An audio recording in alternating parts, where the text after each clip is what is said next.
में जंगलों में बुधवार को नक्सलियों का चीफ नमाला केशव उर्फ बसव राजू मारा गया। उस पर 1.5 करोड़ रुपए का इनाम था। वो नक्सलियों की सेंट्रल कमेटी का जनरल सेक्रेटरी था। यह नक्सल संगठन में सबसे बड़ा पद होता है। दुर्गम रास्तों का सफर तय कर इंडिया न्यूज की टीम वहां पहुंची, जहां पर बसव राजू को हमारे जवानों ने मार गिराया। नारायणपुर से ग्राउंड जीरो की रिपोर्ट आकाश राजपूत की। आज बड़ी मशक्कत के बाद हम नारायणपुर से चलकर ग्राम उस जगह पर पहुंचे हैं जहां पर 27 नक्सलियों को पुलिस ने ढेर कर दिया और उसमें 1.5 करोड़ के इनामी नक्सली बसवा राजू को भी ढेर करने में पुलिस को सफलता हाथ लगी है। हम उसी स्थान पर हैं जहां पर ये पूरा मुठभेड़ हुआ है। ये गुंडेकोट का जंगल है। गुंडेकोट के क्षेत्र में कलेकोट का जंगल बताया जा रहा है, ग्रामीणों के द्वारा कलेकोट बताया जा रहा है। और यहाँ पर आप देख सकते हैं बड़ी मात्रा में जो बारूद बंदूक के जो खोखे हैं वो रखे हुए हैं, यहाँ पे गिरे हुए हैं। और अब तक के ये खोखों को छेड़ा नहीं गया है, क्योंकि पुलिस ने जब यहाँ से फायरिंग की होगी तो उनके जो बंदूक के खोखे हैं वो गिरे होंगे। AK-47 के या अन्य जो बंदूक हैं उनके खोखे यहाँ पर स्पष्ट देखने को मिलते हैं। और भी जो सामग्रियाँ हैं वो देखने को मिलती है, साक्ष्य जो है वो देखने को मिलते हैं। जहाँ ऐसे स्थान पर यह पूरा मुठभेड़ हुआ है जहाँ पर पहुँच पाना काफ़ी मुश्किल रहा है।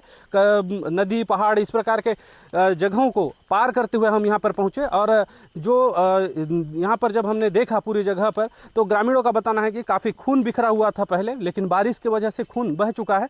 वहीं ये जो नक्सल साहित्य और नक्सल सामग्रियाँ जो देख रहे हैं ये भी नक्सलियों की है। जो मारे गए नक्सली होंगे उनको पुलिस के जवान यहाँ तक के लाए होंगे और उसके बाद यहाँ से अन्य साधन से उनको उनके जो डेड बॉडी है उनको आगे ले जाने का प्रयास किया गया होगा। ये जो बंदूक है, क्या बंदूक के लिए जो इन लोग बंदूक को रखने के लिए जिस प्रकार के पिट्ठू बैग का उपयोग करते हैं, जिस प्रकार के जूते यहाँ पे रखे गए हैं, नक्सलियों के स्पष्ट तौर पर नज़र आते हैं। क्योंकि ये जूते अमूमन जवान उपयोग नहीं करते, जवानों के जूते अलग दिखते हैं।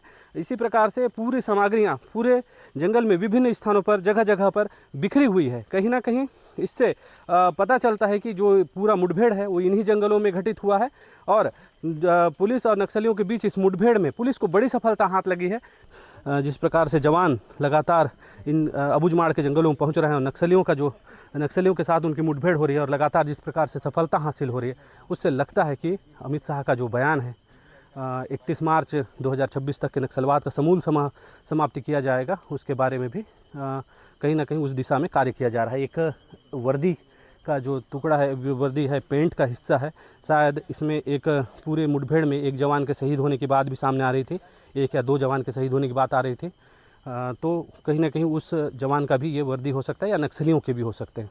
1.5 करोड़ के इनामी नक्सली जो है बसवा राजू को ढेर करने में नारायणपुर पुलिस को सफलता हाथ लगी है। ये पूरा जो ऑपरेशन है वो 3 अलग अलग जिलों के पुलिस के द्वारा संचालित किया गया। दंतेवाड़ा, नारायणपुर, बीजापुर, कुछ कोंडागांव के जवान भी उसमें मौजूद थे। उनके द्वारा ये पूरा ऑपरेशन है उसको अंजाम दिया गया और बड़ी सफलता हाथ लगी। अभी ग्राउंड जीरो में हम मौजूद हैं और भी कुछ चीज़ें आगे आपको दिखाएंगे। इंडिया न्यूज़ के लिए आकाश ठाकुर, नारायणपुर। नक्सलियों से जुड़ी हुई एक और